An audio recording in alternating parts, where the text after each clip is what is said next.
Hello friends, the next topic is safe kit or SAEC kit.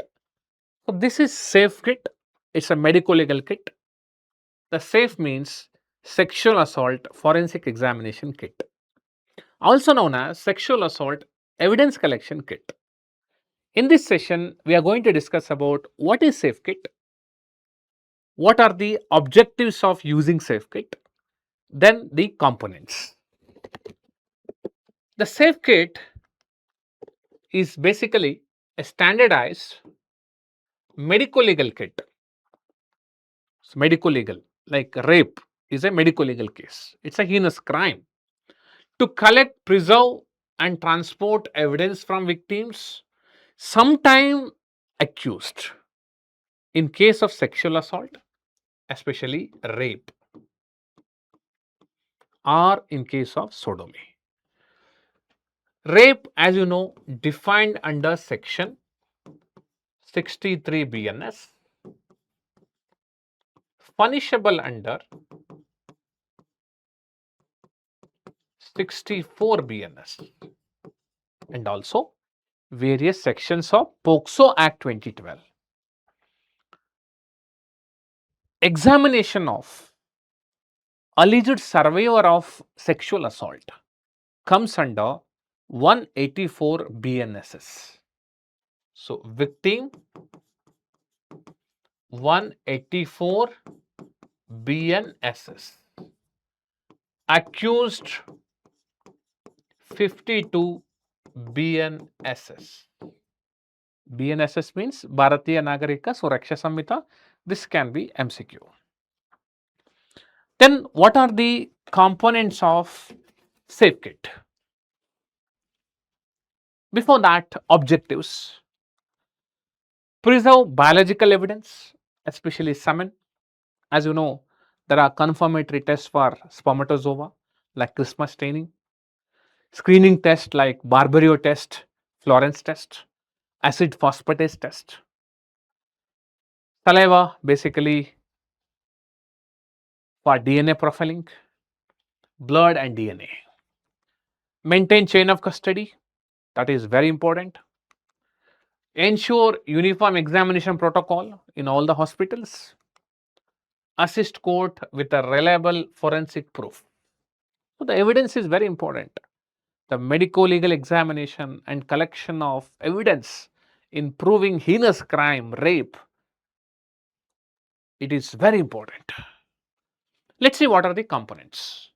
The first component is consent. Consent during examination of victim of rape, it is mandatory. The consenting age is more than 12 years as per section 184 BNSS. You cannot examine the victim without her consent. It amounts to assault. When age less than 12 years, you can take the consent from loco parentis or the parents. This is how we usually take consent. I, the name of the victim, daughter of, wife of, hereby gives my consent for medical examination for treatment, yes or no, medico legal examination, yes or no, sample collection for clinical forensic examination. I also understand that as per law, hospital is required to inform police, so it is mandatory.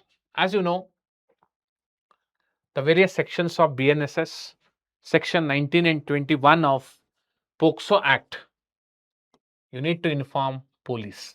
Otherwise, it is a punishable offense. This has been explained to me. I want the information to be revealed to the police, yes or no. I have understood the purpose, the procedure of the examination, including risk and benefit. Explained to me by the examining doctor. My right to refuse the examination at any stage, like medical examination, and the consequence of such refusal, including that my medical treatment will not be affected by my refusal has also been explained and may be recorded. Content of the above have been explained to me in language like English, Hindi, Kannada, Telugu, Tamil, like that, with the help of social educator, interpreter, or support person. Then you need to write the date and time of examination and the place, name, signature, thumb impression of the witness. So, along with the left thumb impression of the victim. So, the consent is the first step, the very important component of the safe kit. The second, history. History should be documented. History about the sexual violence, date and time, location of incident, number of assailants, description of incident, type of physical violence, emotional abuse or violence, drug or alcohol intoxication, especially date rape drugs, if survivor has left any marks of injury on the assailant. Then details regarding sexual violence like about the penetration, ejaculation, oral sex, post masturbation, all this. Yes or no, or don't know. Then important is the clothing. So clothing should be preserved, the inner clothing and outer clothing separately, that is the step 3. So this is the paper bag to collect the outer clothing. This is basically for inner clothing. Then step 4, debris collection. The step 4 basically 4 swabs. One for the debris collection, one for the nail scraping, one for the body fluid collection, one for the in between fingers. All this comes under debris only. So debris can be soil or mud, fibers of cloth and all. Then other steps. Step 5, that is basically breast swab, basically to confirm spermatozoa as well as DNA profiling. Then combing of pubic hair,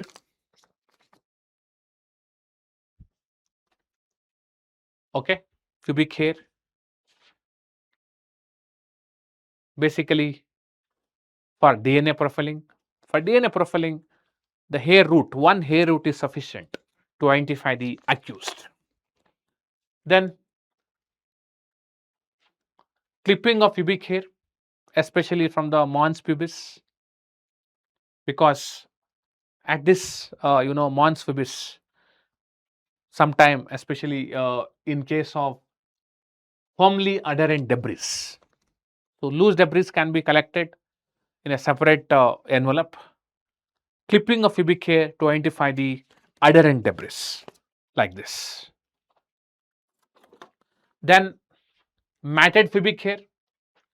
So matted means clumping or sticking of pubic hair due to drying of biological fluids like saliva or semen or some fluid. So that is matted pubic hair, a separate envelope. Then step 9, basically for cervical mucus collection and vaginal secretion. Cervical mucus and vaginal secretions. Step 10, basically for culture. Step 10, to rule out any sexually transmitted infections. Then step 11, basically washing from the vagina. It's a very important component, basically for spermatozoa detection, semen screening by using acid phosphatase test, DNA profiling identification of the accused. So, this is the washing from the vagina. Then oral swab, that is, and rectal swab. Then blood collection of the victim, urine and oxalate blood vial. Finally, DNA card. So, this is the envelope containing DNA card. So, like this DNA card. The question can be asked in Viva, what is DNA card or FDA card? So, DNA card is specially treated filter paper. So, it is a filter paper used to collect, preserve and transport DNA sample, especially blood. The best sample is blood or buccal epithelial cells in a safe and stable form for forensic analysis. So, this is DNA card. So, what are the uses of this DNA card? The first one, long term preservation for years. You can preserve it for years. Second thing, it inactivates microbes, prevent the DNA degradation. So, DNA degradation can affect RFLP, DNA fingerprinting. Then easy transport and storage. No refrigerator is required for DNA card. Reduces biohazard risk. So, all these are components of SafeKit. There are 16 components, basically 16 envelopes along with the swabs. The swabs must be air dried after taking the sample. So, this completes your one small topic, the SafeKit and the components. Thank you.